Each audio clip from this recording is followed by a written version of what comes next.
प्रभु राम देव भगवान अल्लाह खुदा ईश आदि नाम एक ही शक्ति के हैं। वो कैसा है, कहां है, कैसे मिलता है, किसने देखा है? ये प्रश्नवाचक चिन्ह पूर्ण रूप से हटाने के लिए अवश्य सुनिए जगत गुरु तत्वदर्शी संत रामपाल जी महाराज के अमृत वचन, सर्व पवित्र धर्मों के पवित्र शास्त्रों के आधार पर। तो उस परमेश्वर ने 600 वर्ष पहले कहा था, सुखदेव ने 84 भुगती, बण्या पजावे खरवो, तेरी क्या बुनियाद पराणी, तो पेंडा पंथ पकड़वो। मोती मुक्ता दर्शत नाही, ये जग है सब अंदरे, दिखत के तो नैन चश्म, इनका फेरा मोतिया बिंदरे।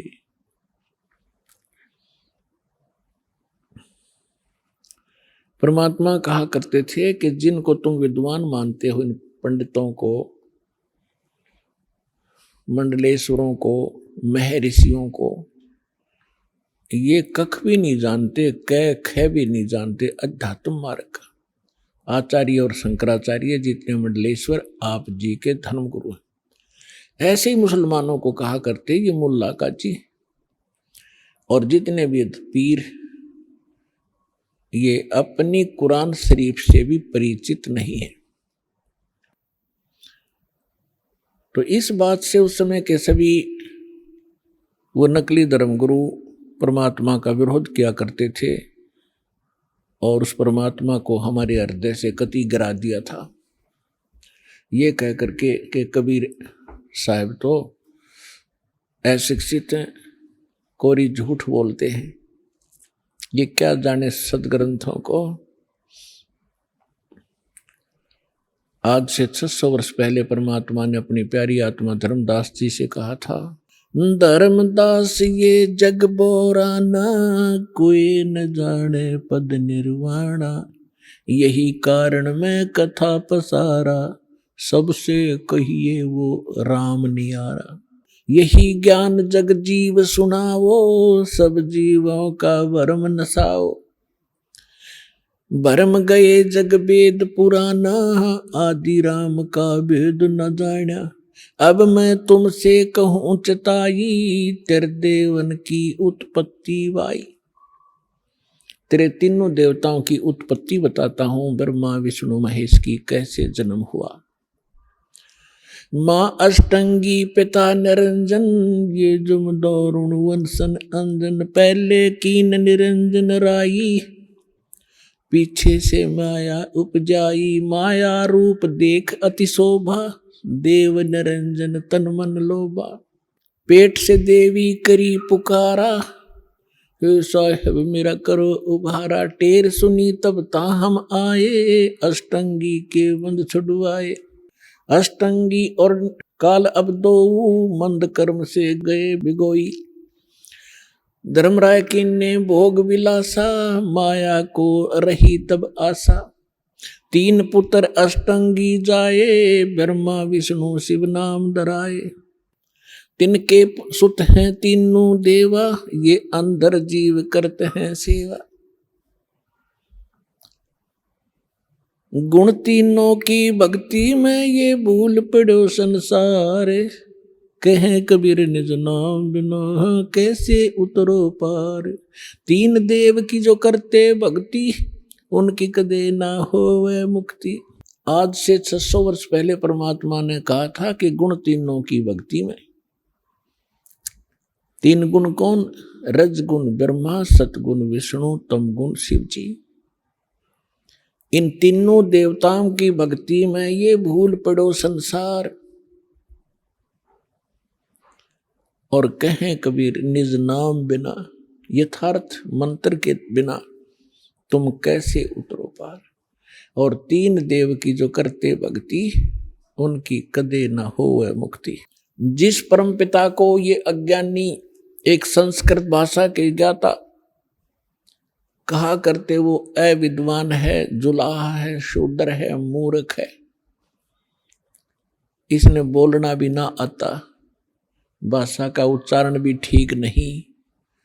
ये क्या जाने सदग्रंथों के बारे में ये आलोचना करता है।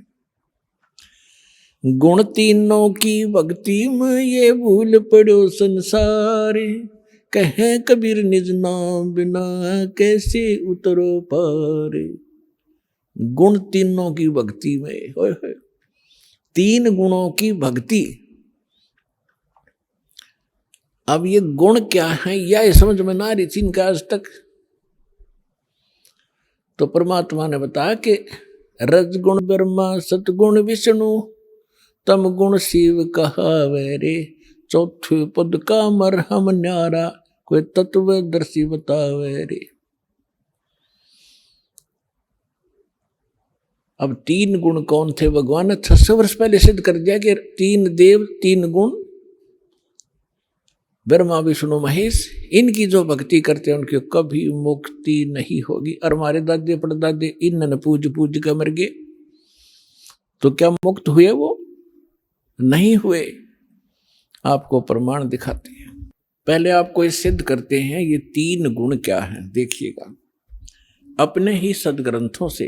अब देखो, श्रीमद् देवी भागवत से हम सिद्ध करते हैं कि तीनों देव, तीनों गुण कौन है। देखिएगा, ये है श्रीमद् देवी भागवत हिंदी टीका सहित भाग 1। ये छपी कहां से है?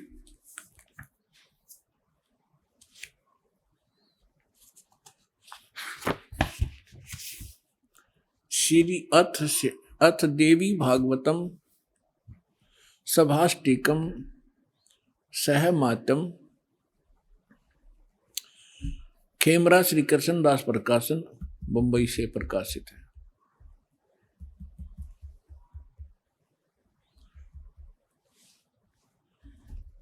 इसके तीसरे स्कंद में ले चलते हैं आपको। ये है अथ श्रीमद् देवी भागवते भाषा टीका युक्ते तृतीय स्कंद प्रारंभते। इसके हम आपको 11 पृष्ठ पर ले चलते हैं। ये 11 पृष्ठ है और 5वें अध्याय का हम 8वां मंत्र पढ़ेंगे। हे माता, यदि हमारे ऊपर सदा आप दया युक्त हो तो हमको तमोगुण में किस प्रकार प्रदान किया? शंकर भगवान कह रहे हैं। और ब्रह्मा रजोगुण और हरि सतगुण युक्त किए, क्यों किए? अब क्या बता रहे हैं, फिर हम संस्कार देखेंगे। यदि दया धर्मना न सदा अंबिके, आप यदि हमारे ऊपर सदा मेहरबान बताते हो, मैं तुम्हें बहुत प्यार करती हूं, तो कथम अहम विहित, क्यों मैं बना दिया तमोगुण है, तमोगुण। और कमल से उत्पन्न होने वाले ब्रह्मा जी को रजोगुण संभव है, रजोगुण क्यों बना दिया?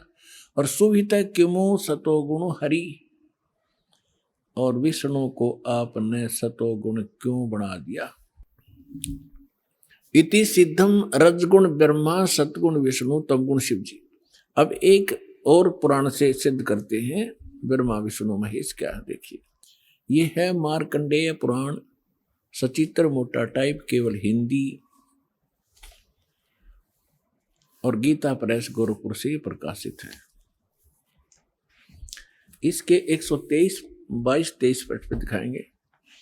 ये 122 पृष्ठ पर हम पढ़ना शुरू करेंगे मार्कंडेय पुराण। यहां से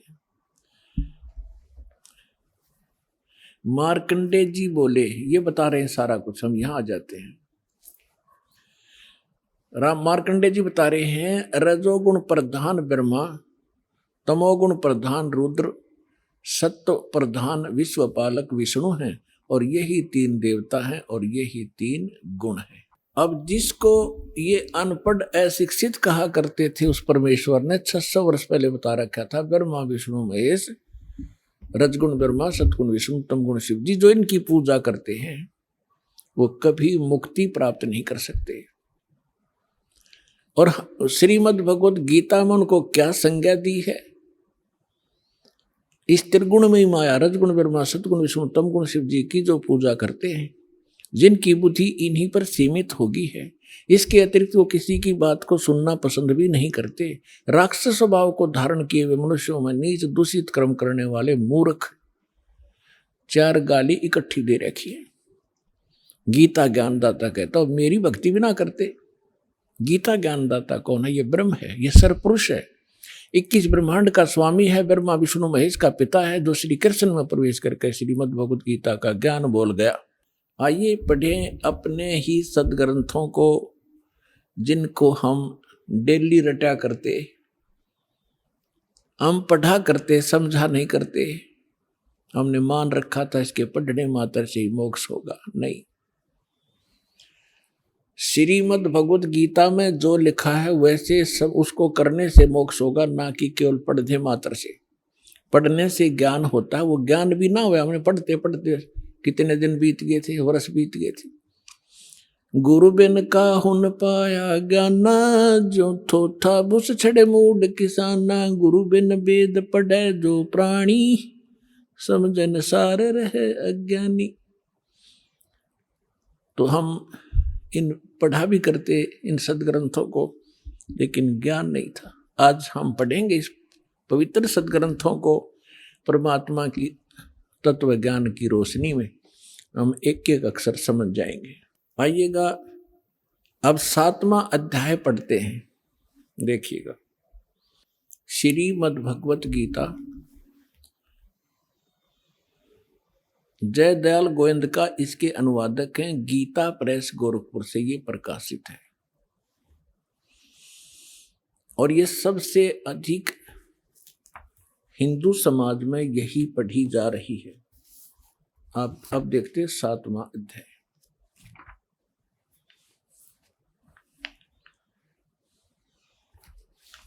ये स्टार्ट है अथ 7वां अध्याय श्रीमद् भगवत गीता।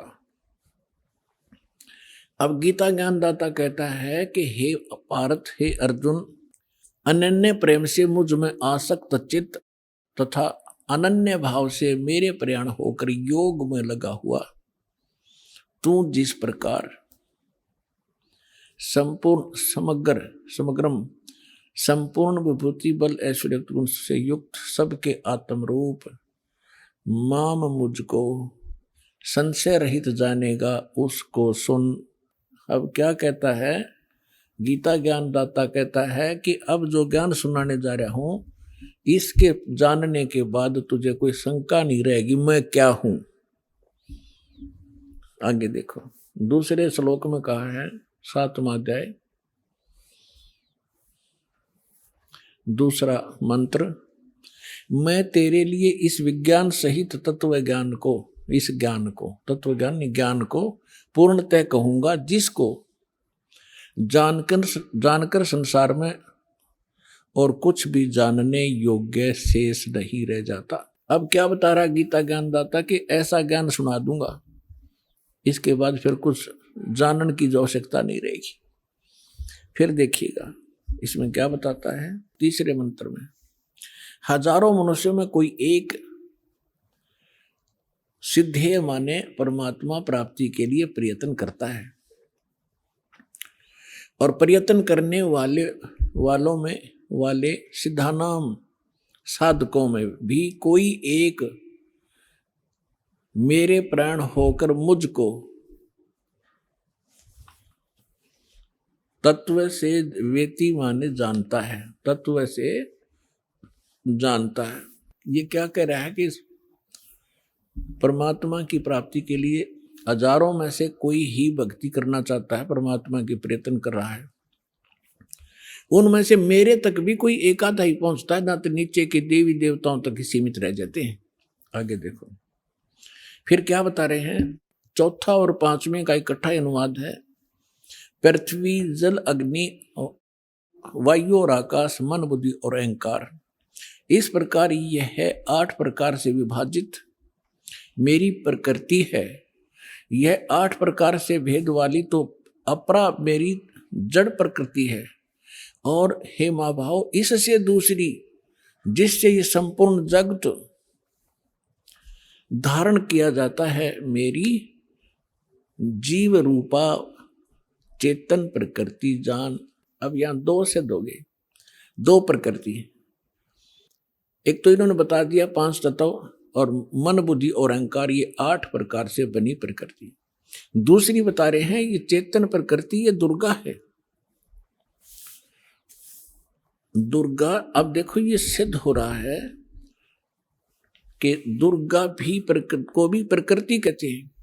और आप जी को बहुत बार इन सदग्रंथों में प्रमाणित किया है, जैसे श्री देवी भागवत सचित्र मोटा टाइप गीता प्रेस गोरखपुर से प्रकाशित के 3रे स्कंद में 123 पृष्ठ पर ब्रह्मा विष्णु जी कहते हैं अपनी माँ के विषय में। अब पुण्यात्माओं ये सारे कंसेप्ट साथ साथ क्लियर करने पड़ेंगे, क्योंकि बहुत से श्रोता प्रथम बार आते हैं तो उन्होंने ये ज्ञान गहनता से सुना नहीं होता ध्यान से, और थोड़ा बहुत सुन लेते हैं, पुण्यात्मा शीघ्र प्रेरित हो जाते हैं, वो आते हैं।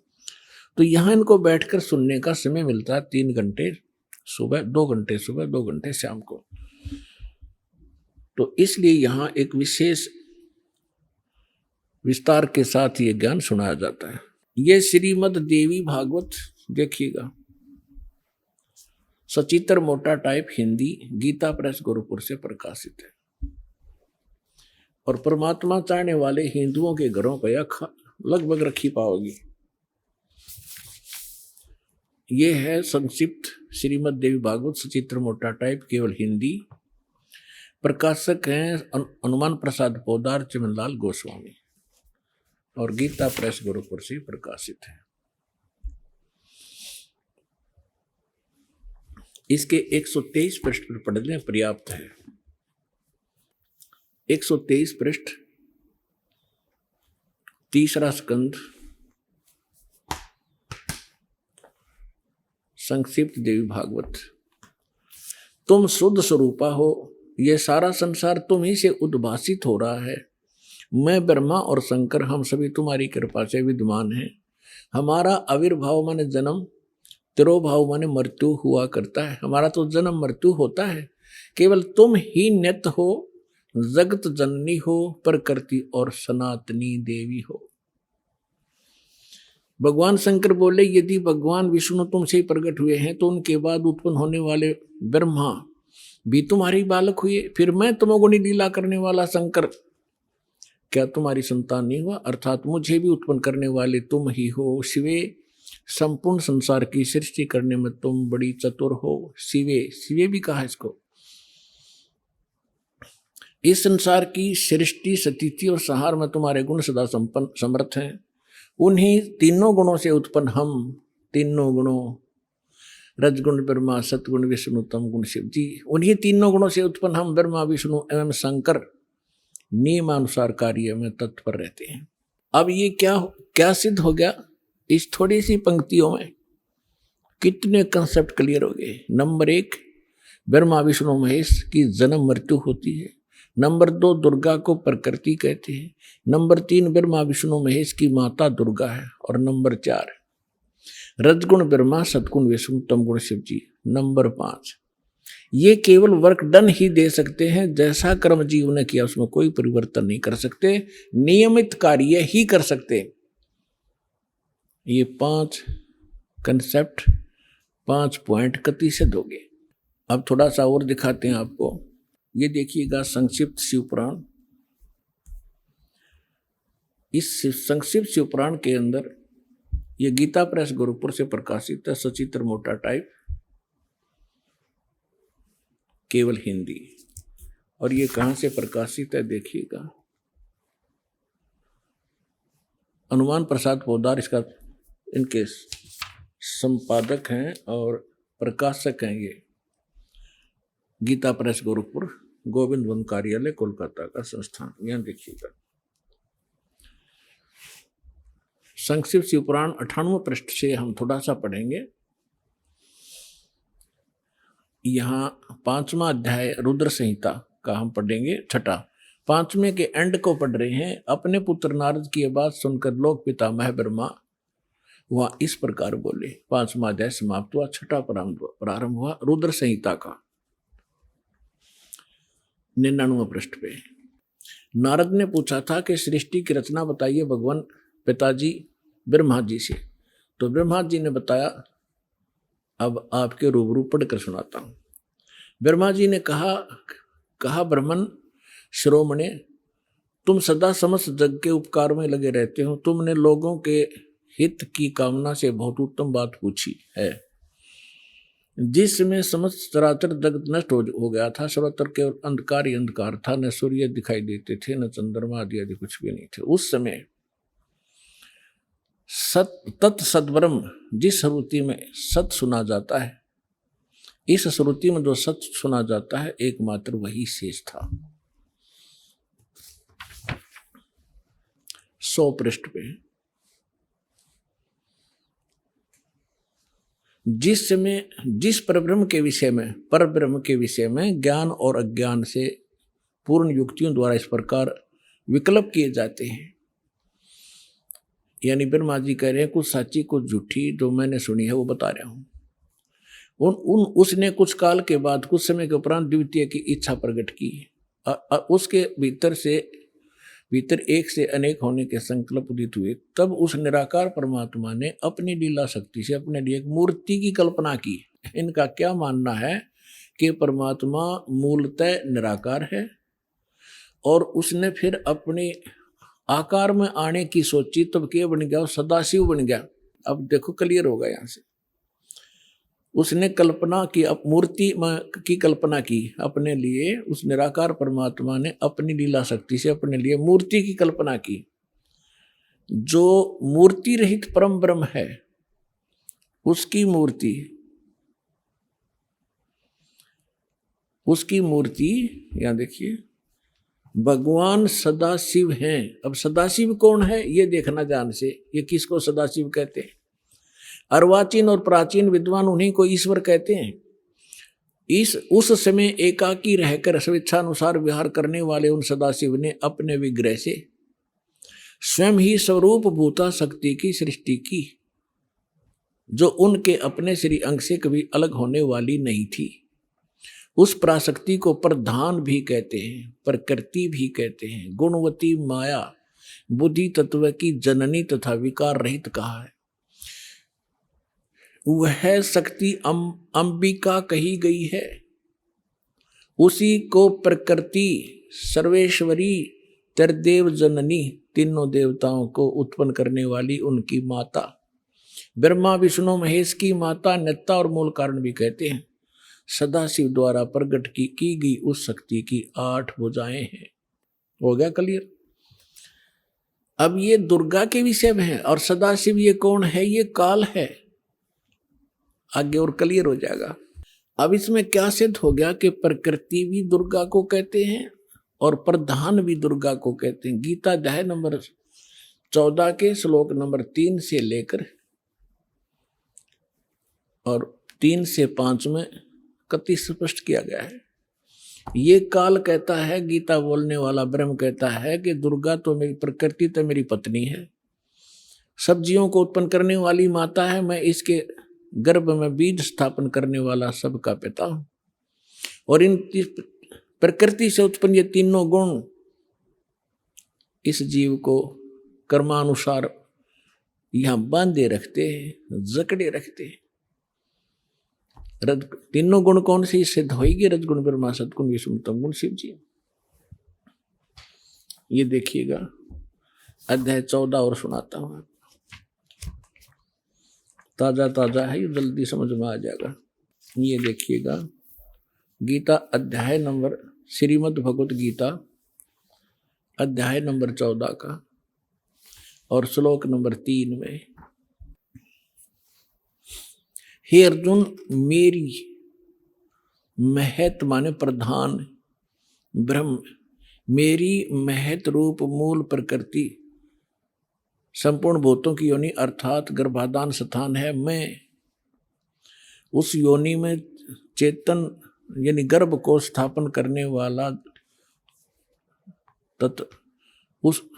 करता हूं। उसके संयोग से, जड़ चेतन से नहीं, सब भूतों की, सब प्राणियों की उत्पत्ति होती है। 4 में क्या कहा है?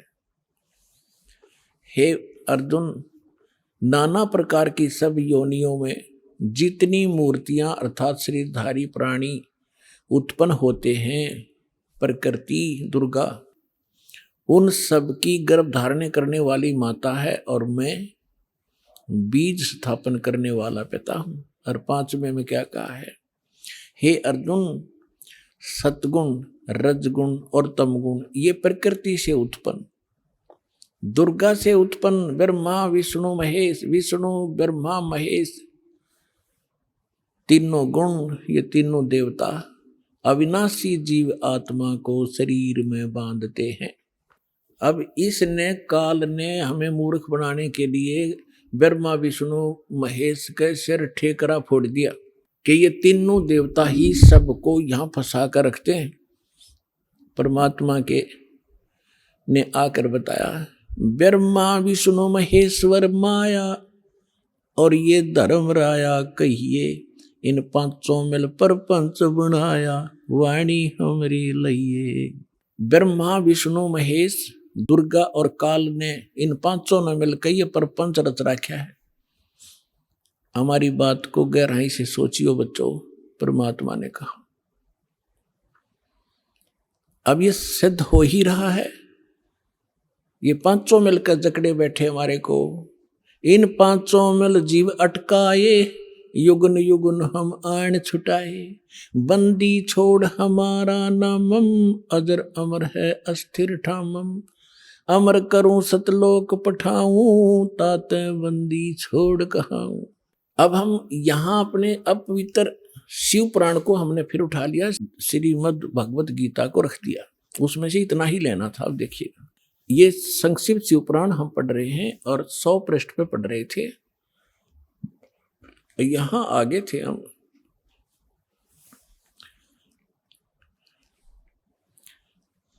कि जो मूर्ति रहित परम ब्रह्म है उसकी मूर्ति भगवान सदाशिव हैं। अर्वाचीन और प्राचीन विद्वान उन्हीं के ईश्वर कहते हैं। उस समय एकाकी रहकर स्वेच्छानुसार विहार करने वाले सदाशिव ने अपने विग्रह से स्वयं ही एक स्वरूप भूता शक्ति की सृष्टि की, जो उनके अपने श्रीअंग से कभी अलग होने वाली नहीं थी। उस पराशक्ति को अपने विग्रह माने शरीर से निकाली दुर्गा को, ये खुद मान रहे हैं। पुण्यात्मा परमात्मा आए थे, ब्रह्मा जी को मिले, विष्णु जी को मिले, शिव जी को मिले। पहली बार तो इन्होंने ज्ञान सुना ढंग से। परमात्मा ने सबसे पहले ब्रह्मा को सृष्टि रचना आदि सुनाई थी। पहले उसने ठीक माना, बाद में काल ने उसके अंदर प्रवेश करके बुद्धि भ्रष्ट कर दी कि ये झूठ बोलता है, मन गढ़ंत कहानियां हैं, वेद सर्वश्रेष्ठ है, इसके अतिरिक्त कोई बातें मत मानो। तो इस ब्रह्मा जी ने कुछ तो परमात्मा से प्राप्त ज्ञान और कुछ फिर अपने अज्ञान के आधार से ये ज्ञान सुनाना चाहा, तो फिर भी सच्चाई छुपी नहीं। ये क्या कहना चाहते हैं कि श्री सदाशिव पहले निराकार था, फिर सदाशिव बन गया। उसने अपने शरीर से एक शक्ति निकाल ली, वह प्रकृति कलाई, उसी को जगदम्बिका कहते हैं। तीनों देव की जननी ब्रह्मा विष्णु महेश की माता और उसकी 8 भुजाएं। यहाँ कर दिया ना डंगा इसने। और परमात्मा ने पहले ही बता रखा है कि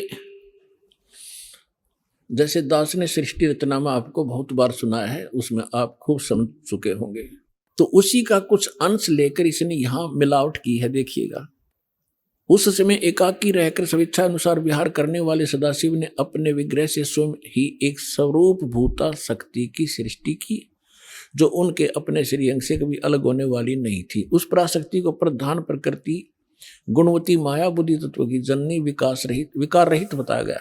वह शक्ति अंबिका दुर्गा कही गई है। उसी को प्रकृति सर्वेश्वरी त्रिदेव जननी नित्या मूल कारण भी कहते हैं। सदाशिव द्वारा प्रकट की गई उस शक्ति की 8 भुजाएं। होगी क्लियर। नाना प्रकार के आभूषण उसके श्री अंग की शोभा बढ़ाते हैं, श्री अंगों की। वह देवी नाना प्रकार की गतियों से संपन्न है और अनेक प्रकार के अस्त्र शस्त्र धारण करती है। एकाएकनी होकर भी वह माया संयोग वसात अनेक हो जाती है। वे जो सदाशिव हैं, अब ये डेफिनेशन है उस काल की, ब्रह्मा जी बता रहे हैं और अपने सदग्रंथों में लिखा है। देखिएगा, वे जो सदाशिव हैं उन्हें परम पुरुष ईश्वर शिव शंभु और महेश्वर कहते हैं। यह देखना, वे अपने सारे अंगों में भस्म रमाए रहते हैं। उन काल रूपी ब्रह्म ने एक ही समय में शक्ति के नाथ नहीं, शक्ति के साथ, दुर्गा के साथ शिवलोक नामक अक्षेत्र का निर्माण किया था। उस उत्तम अक्षेत्र को काशी कहते हैं। वह परम निर्वाण या मोक्ष स्थान है जो सबके ऊपर विराजमान है। वह प्रिय और प्रियतम रूप, पति पत्नी रूप में शक्ति और शिव, दुर्गा और ये काल, ये स्पष्ट कह दिया। वो काल रूपी ब्रह्म ने, यो काल कहो, ब्रह्म कहो, काल रूपी ब्रह्म कहो, सदाशिव कहो, ये ब्रह्म है। वो शक्ति और शिव ने, दुर्गा और काल ने, वे प्रिय और प्रियतम रूप यानी पति पत्नी रूप में शक्ति यानी दुर्गा और शिव जो परमानंद स्वरूप हैं उस मनोरम अक्षेत्र में नित्य निवास करते हैं। शिव और शिव मुने, शिव और शिवा ने, काल और दुर्गा ने प्रलय काल में भी कभी उस क्षेत्र को अपने सानिध्य से मुक्त नहीं किया। देवऋषि एक समय आनंद वन में रमण करते हुए शिवा और शिव के मन में यह इच्छा हुई कि किसी दूसरे पुरुष की सृष्टि करनी चाहिए जिस पर यह सृष्टि संचालन का महान भार रखकर हम दोनों केवल काशी में रहकर सब इच्छा अनुसार विचरें और निर्वाण धारण करें। अब इन्होंने सोचा कि कोई पुत्र उत्पन्न करते हैं, उसको ये सारा काम संभलवा देंगे, हम निर्वाण धारण करेंगे, एकांत में रहा करेंगे। ये देखिएगा, ऐसा निश्चय करके शक्ति सहित सर्वव्यापी परमेश्वर शिव ने अपने वाम भाग के 10वें अंग पर अमृत मल दिया। फिर तो वहां से एक पुरुष प्रकट हुआ, यानी उन्होंने पति पत्नी व्यवहार किया, वहां से एक पुत्र उत्पन्न हुआ, उसका नाम के रखा। 102 पृष्ठ पे संक्षिप्त शिव पुराण 102 पृष्ठ पे शिव ने कहा, वत्स, उस काल ने कहा, बेटा, व्यापक होने के कारण तुम्हारा विष्णु नाम विख्यात हुआ, विष्णु धर दिया तेरा नाम। अब फिर हम यहाँ आते हैं, ये हमने 6वां अध्याय पढ़ लिया रुद्र संहिता का। अब 7वां, ये 7वां अध्याय 103 पृष्ठ पे ब्रह्मा जी कहते हैं, देव से तत्पश्चात कल्याणकारी परमेश्वर शाम सदाशिव ने, काल ने पूर्ववत प्रयत्न करके जैसे अपनी दुर्गा से विष्णु की उत्पत्ति की, मुझे अपने दाहिने अंग से उत्पन्न किया। बस बात खत्म। अब यहां समस्या आ गई अनुवादकर्ता ने, क्योंकि इनको ज्ञान तो था नहीं, इनका उद्देश्य फिर इसको सब उल्ट सुलट करना ही था। अब इसको समस्या पैदा होगी कि शिव से शिव की उत्पत्ति कैसे बताऊं। अनुवादकर्ता ने गोल मोल कर दिया। कहते हैं, चोर चुरावे तुंबड़ी और गड्ढा पानी में, वो गड्ढा हुआ ऊपर आवे, सच्चाई छानी ना। अब यहाँ आपको हम विद्वेश्वर संहिता, इसी शिव पुराण के अंदर एक अध्याय है, उसमें दिखाते हैं कि एक समय ब्रह्मा और विष्णु का झगड़ा हो गया। ब्रह्मा जी बोला, मैं तेरा बाप, विष्णु जी को, विष्णु जी बोले, मैं तेरा पिता, तो मेरे नाभि कमल से उत्पन्न हुआ। ब्रह्मा जी कहने लगे, मैं सारी सृष्टि का पिता, मैं प्रजापिता हूँ। इन नसु की फीत ला रहे थे आप भाई। इन दोनों का युद्ध हो गया इससे बात पे। तो इस काल ने सोचा लड़का मरेंगे, और मैंने इनसे सृष्टि रचवानी अपने खाने के लिए। इनके बीच में एक स्तंभ, एक लिंग खड़ा कर दिया, सफेद तेजों में, बहुत बहुत ही विस्तार, जिसकी और छोर भी इन दोनों को नहीं पाया। तो लंबा कथा ना बना के, तो आपने खूब पढ़ रखी, हम अपने मतलब की सुनेंगे। तो उसी समय ये खुद भी वहां अपने पुत्र शिव के रूप में, सदाशिव रूप में आकर खड़ा हो गया। फिर इनको लग गया ज्ञान समझाने। देखिएगा, ये है ब्रह्मा विष्णु लड़े थे, इनके बीच में स्तंभ खड़ा कर दिया। संक्षिप्त शिव पुराण 24 पृष्ठ पे, गीता प्रेस गोरखपुर से प्रकाशित, सचित्र मोटा टाइप के। और ये विद्वेश्वर संहिता 25 पृष्ठ पे। यहां से थोड़ा सा हम लिंक लेंगे इसका। ब्रह्मा और विष्णु ने पूछा, प्रभो, सृष्टि आदि 5 कृत्यों के लक्षण क्या हैं? यह हम दोनों को बताइए। भगवान शिव बोले, युकाल बोला, मेरे कृत्यों को समझना अत्यंत गहन है, तथापि मैं कृपा पूर्वक तुम्हें उनके विषय में बताता हूं। अब हम ज्यादा ना पढ़े, ये देखिएगा। अब 26 पे क्या लिखा है? पुत्रो, काल कहता ब्रह्मा और विष्णु को, पुत्रो तुम दोनों ने तपस्या करके प्रसन्न हुए मुझ परमेश्वर से सृष्टि और सतीथि दोनों नामक दो कृत प्राप्त किए हैं। ये तुम दोनों को बहुत प्रिय है। इसी प्रकार मेरी विभूति स्वरूप रुद्र और महेश्वर ने, यू मैं नहीं है, ने दो अन्य उत्तम कृत सहार और तिरोभाव मुझसे प्राप्त किए हैं। सिद्ध जो दास करना चाहा था, दो पुत्र तो ये हो गए इसके, ब्रह्मा और विष्णु, जो वहां कति क्लियर हो गया, इनका जन्म हुआ दुर्गा से। अन्यों का दो और है मेरे बेटे, रुद्र और महेश्वर, तो हो गए 4, और 5वां बोल रहा है। अब और थोड़ा सा क्लियर करते हैं।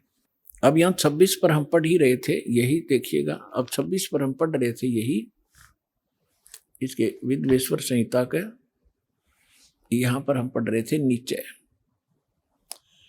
पुत्रो, यहां पर इसका और थोड़ा सा लिंक है। ये क्या कहता है? मैंने पूर्व काल में अपने स्वरूपभूत मंत्र का उपदेश किया है, जो ओंकार के रूप में प्रसिद्ध है। वह मंगलकारी मंत्र है। सबसे पहले मेरे मुख से ओंकार ओम प्रकट हुआ, जो मेरे स्वरूप का बोधक करने वाला है। ओंकार वाचक है, मैं वाच्य हूँ। ये मंत्र मेरा स्वरूप ही है। प्रतिदिन ओंकार का निरंतर स्मरण करने से मेरा ही यानी काल का ही स्मरण सदा सिमरण होता है। मेरे उत्तरवर्ती मुख से अकार का, पश्चिम मुख से उकार का, दक्षिण मुख से मकार का, पूर्ववर्ती मुख से बिंदु का और मध्यवर्ती मुख से नाद का प्राकट्य हुआ है। इस प्रकार 5 अवयव से युक्त ओंकार का विस्तार हुआ है। इन सभी अवयवों से एकीभूत होकर यह प्रणव यानी एक ओम अक्षर हो गया। अपने आत्माओं इन सदग्रंथों का दूध सा काट दिया कति दास ने परमात्मा की कृपा से। अब ये सिद्ध हो गया कि ये जो ओम मंत्र है, ओम मंत्र है जिसका जो ब्रह्म का है, और ये उनको समझा रहा है। ये इनका पिता है ब्रह्मा विष्णु महेश का, ये सदाशिव है। इसको काल रूपी ब्रह्म भी सदग्रंथों में भी कहा है, परमेश्वर ने भी कहा है। अब श्रीमद् भगवत गीता अध्याय नंबर 8 के श्लोक नंबर 13 में भी गीता यही ज्ञान दे रहा है और कह रहा है मेरा एक ओम मंत्र है। ये देखिएगा गीता अध्याय नंबर 8 का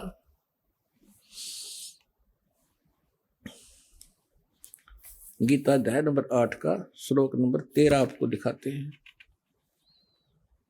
ये देखिएगा अध्याय 8 श्रीमद् भगवत गीता अध्याय 8 और मंत्र नंबर 13। ओम इति एकाक्षरम ब्रह्म व्यवहारण माम अनुसमरण ये प्रियाति तजन देहम सयाति परमाम गतिम। माम ब्रह्म मुझ ब्रह्म का ओम यह एक अक्षर मंत्र है, एक अक्षरम, नथिंग एल्स। व्यवहारण अनुसमरण उच्चारण करके सुमन करता हुआ ये प्रियाति तजन देहम जो शरीर छोड़कर जाता है, सयाति परमाम गति जो ओम से मिलने वाली परम गति उसको प्राप्त होता है। ओम अर्थ इन्होंने ये ओम किया, जो पुरुष ओम इस एक अक्षर रूप ब्रह्म को उच्चारण करता है, एक अक्षर रूप ब्रह्म कहेंगे ये तीनों के मुझ ब्रह्म का केवल एक ओम मंत्र है।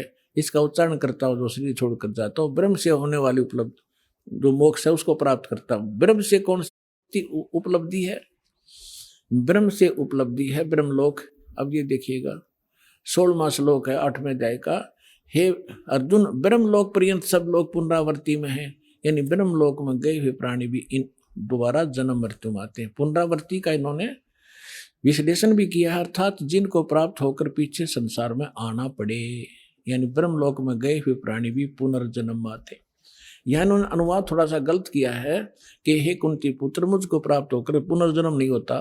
देखे बिना दिमाग की बात इनकी। विदते का अर्थ विद धातु से बना है, विद माने जानना भी है। जो ये नहीं जानते कि मुझे प्राप्त होकर भी ब्रह्मलोक जाकर भी जन्म मृत्यु होते हैं, तो मुझे मेरी भक्ति करके भी उनकी पुनर्जन्म होता है, जो ये नहीं जानते उनका पुनर्जन्म होता है अर्जुन। जो ये नहीं जानते कि ब्रह्मलोक में गए हुए प्राणी भी वापस आते हैं, तो उनका वो मुझे प्राप्त होकर भी पुनर्जन्म है अर्जुन, उनका पुनर्जन्म है। इसका ये अर्थ है। यदि हम इनका ये अनुवाद सच्चा माने तो अध्याय नंबर 2 का श्लोक नंबर 10-12, अध्याय नंबर 2 का श्लोक नंबर 12 और अध्याय नंबर 4 का श्लोक नंबर 5 और 9, अध्याय नंबर 10 के श्लोक नंबर 2 ये कति गलत हो जाते हैं। देखिएगा, श्रीमद् भगवत गीता अध्याय नंबर 2 और श्लोक नंबर 12, न तो ऐसा ही है कि मैं किसी काल में नहीं था, गीता ज्ञानदाता कह रहा अर्जुन ये ब्रह्म, और तथा अथवा तू नहीं था, अथवा ये राजा लोग नहीं थे, और न ऐसा ही है कि इससे आगे हम तुम सब नहीं रहेंगे। और इसके साथ ही देखना है, इसी दूसरे अध्याय का 17वें श्लोक में स्पष्ट कर दिया है कि अविनाशी तो उसको जान जिससे ये संपूर्ण, अविनाशी तो उसको जान, नाश रही तो उसको अविनाशी, यानी नाश रही कहो अविनाशी को, अविनाशी तो उसको जान जिससे यह संपूर्ण जगत व्याप्त है, और इस अविनाशी का विनाश करने में कोई भी समर्थ नहीं है। यानी गीता ज्ञान दाता से कोई अन्य है जो वास्तव में अविनाशी है, जिसने सारे ब्रह्मांडों की रचना की है और जो उसी को वही रोके हुए। अध्याय नंबर 4 के श्लोक नंबर 5 और 9 में ये देखिएगा, ये है अध्याय नंबर 4 श्रीमद् भगवत गीता। इसका यहाँ ये 5वां मंत्र यहाँ से स्टार्ट है, लेकिन इसका अनुवाद यहाँ पर है। हे परंतम अर्जुन, मेरे और तेरे बहुत से जन्म हो चुके हैं। इति सिद्धम, गीता ज्ञानदाता भी जन्म मरता है, अविनाशी नहीं है ये। तेरे और मेरे बहुत से जन्म हो चुके हैं, उन सबको तू नहीं जानता, मैं जानता हूं।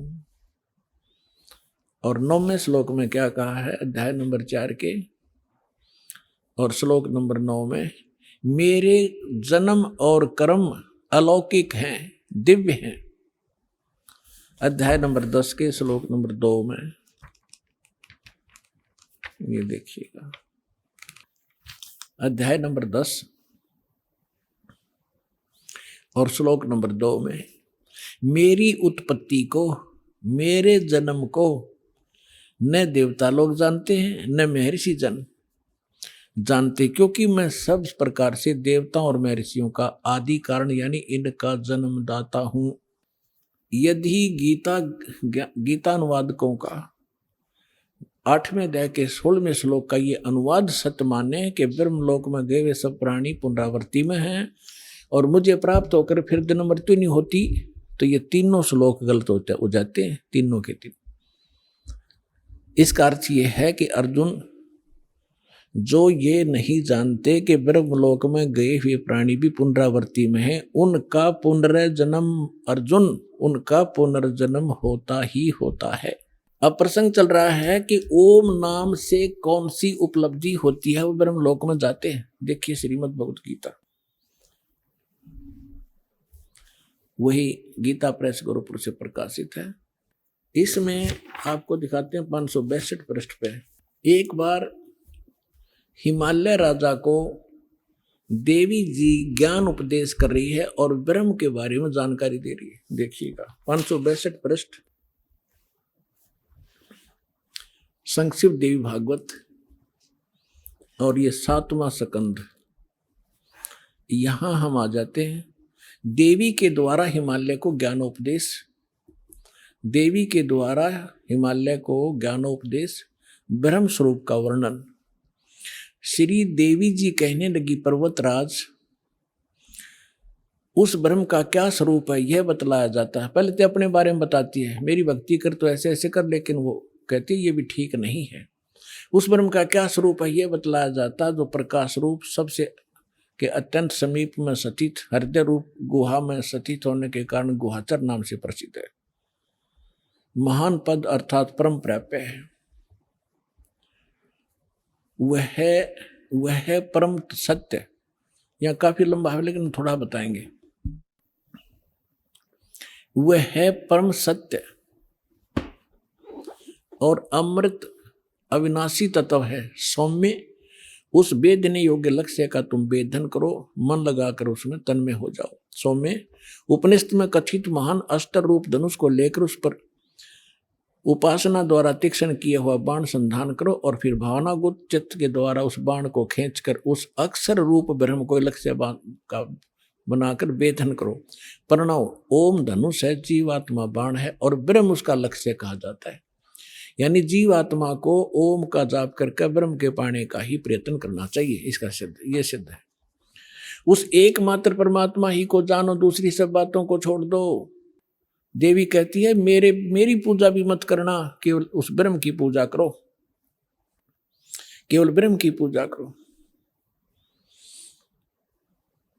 उस एकमात्र परमात्मा ही को जाने, दूसरी सब बातों को छोड़ दे। यही अमृत रूप परमात्मा के पास पहुंचाने का वाला पुल है।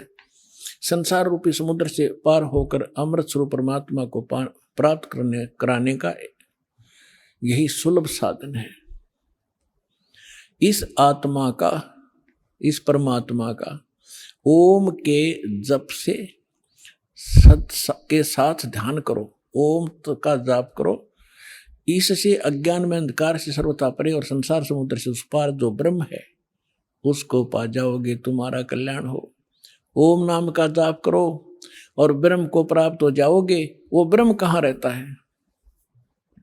वह यह सबका आत्मा ब्रह्म लोक रूप दिव्य आकाश में स्थित है, ब्रह्म लोक में रहता है। यानी ब्रह्म का साधक ओम नाम का जाप करने वाला ब्रह्म लोक में जाता है। गीता अध्याय नंबर 8 के श्लोक नंबर 16 में क्लियर कर दिया है कि ब्रह्म लोक में गए हुए प्राणी भी पुनरावृत्ति में।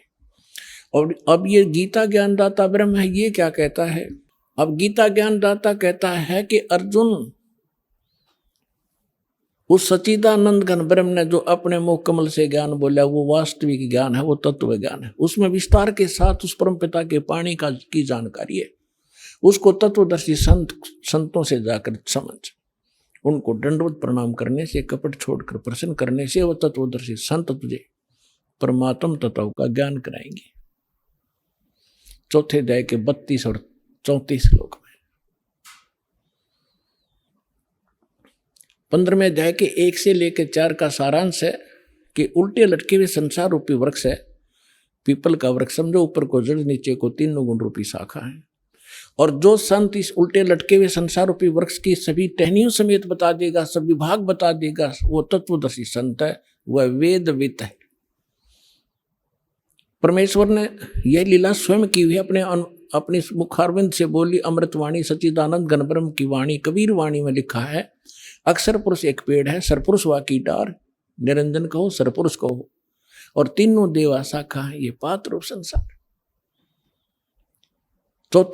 15वें अध्याय के 4 श्लोक में कहा कि जब तत्वदर्शी संत तुझे मिल जावे, उसके पश्चात परमेश्वर के उस परम पद की खोज करनी चाहिए, जहां जाने के बाद साधक फिर लौटकर कभी संसार में नहीं आते।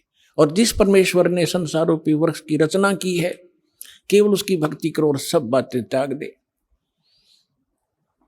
18वें अध्याय के 62वें श्लोक में कहा कि अर्जुन तू सर्वभाव से उस परमेश्वर की शरण में जा, उसकी कृपा से ही तू, उस परमेश्वर की कृपा से ही तू परम शांति को और सनातन परम धाम को प्राप्त होगा। तो इससे सिद्ध हो गया कि गीता ज्ञानदाता से अन्य कोई और परम शक्ति है, और गीता ज्ञानदाता भी जन्म मृत्यु के अंदर आता है और ब्रह्म का उपासक ब्रह्म लोक में जाता है, और ब्रह्म से यही एक परम गति होती है, ब्रह्म लोक प्राप्ति होती है। अब हम आते हैं उसी प्रसंग पर जो आज दास आगे बढ़ाना चाह रहा है। 3 देव की जो करते भक्ति, उनकी कदे ना होवे मुक्ति। इन तीनों देवताओं की जो भक्ति करते हैं उनकी कभी मोक्ष नहीं होता। तीन देवता रजगुण ब्रह्मा सतगुण विष्णु तम गुण शिव जी, ये आपको स्पष्ट कर दिया कि स्पष्ट हुआ, अभी प्रमाण दिया था कि रजगुण ब्रह्मा है, सतगुण विष्णु तम गुण शिव जी। आइए अब हम उन श्रद्धालुओं के अनुभव जानते हैं जो जगत गुरु तत्वदर्शी संत रामपाल जी महाराज जी से दीक्षा प्राप्त कर चुके हैं तथा उनके द्वारा बताए गए भक्ति मार्ग पर चल रहे हैं। सर नमस्कार। नमस्कार सर। सर क्या नाम है आपका? मेरा नाम राजेंद्र कुमार है जी। सर कहाँ से आए हो आप? हम गांव खिप्पावाली डिस्ट्रिक्ट और तहसील फाजिलका से आए हैं सर। सर संत रामपाल जी महाराज जी से कब जुड़े आप? हम संत रामपाल जी से 26/10/2013 को जुड़े थे। सर उससे पहले आप क्या भक्ति साधनाएं करते थे?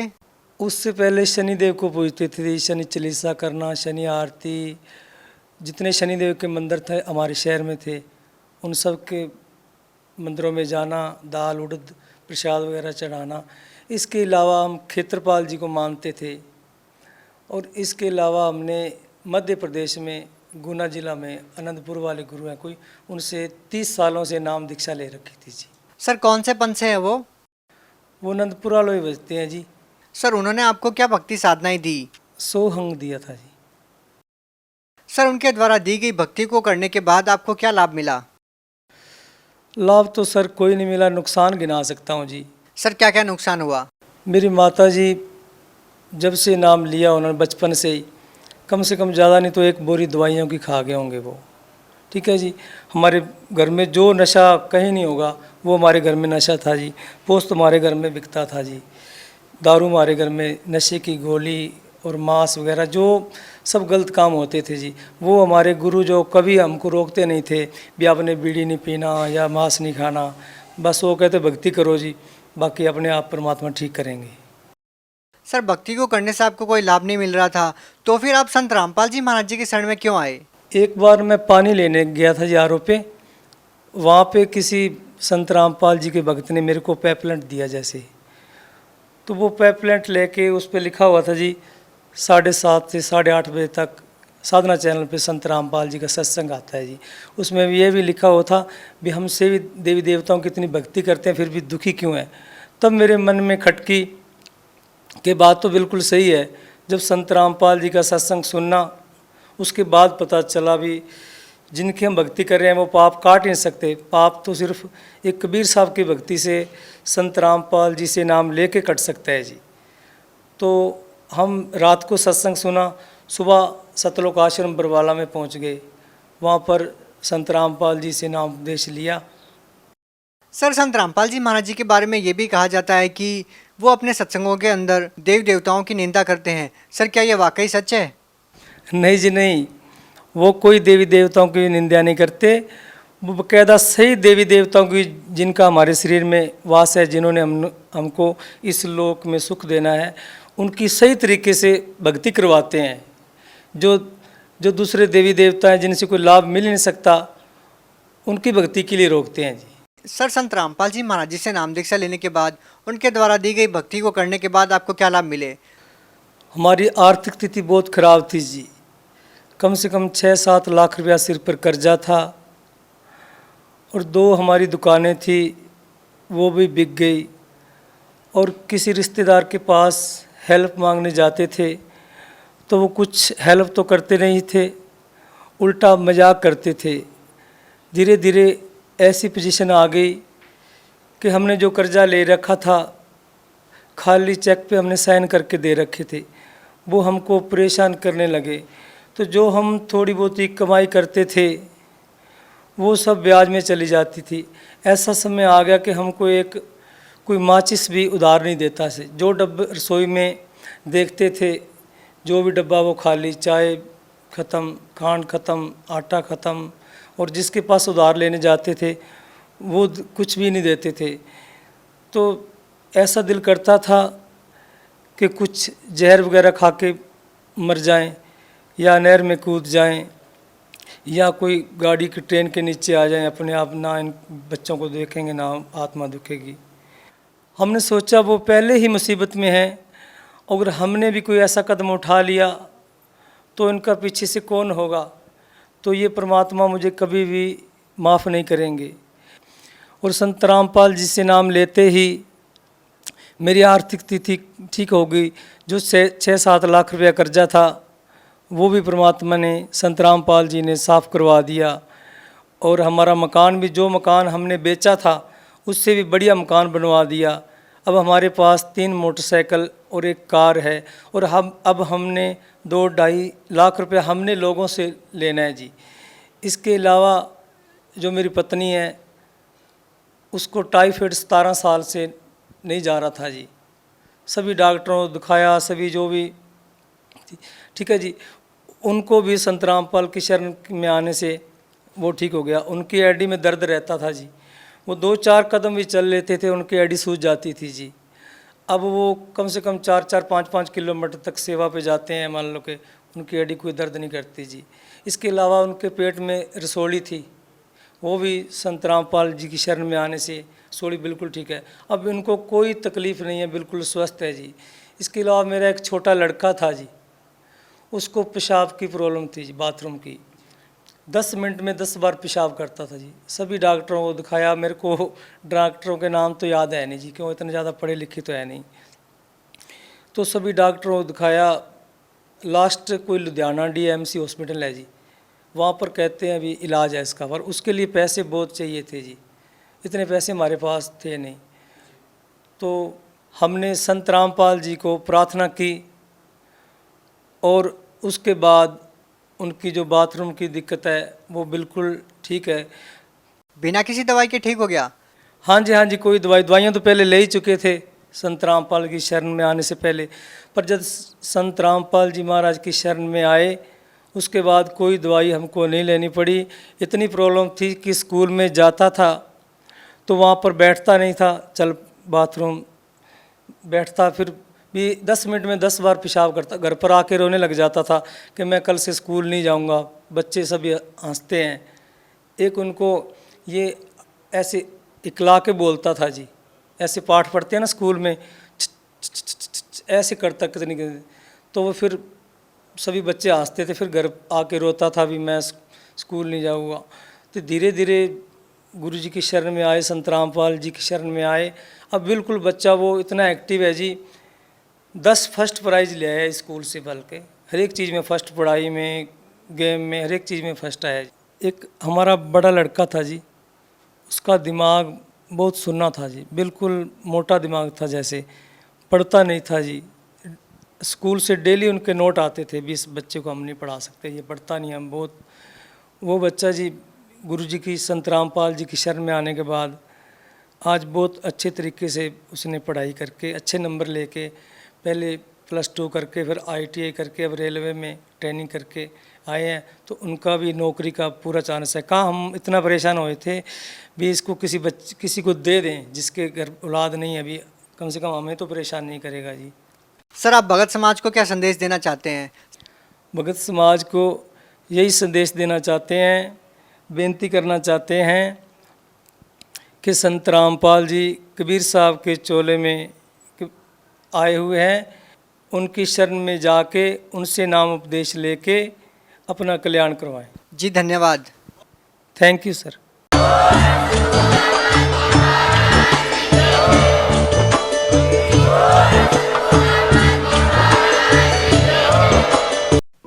आप सुन रहे थे जगत गुरु तत्वदर्शी संत रामपाल जी महाराज के मंगल प्रवचन। अधिक जानकारी के लिए संपर्क करें।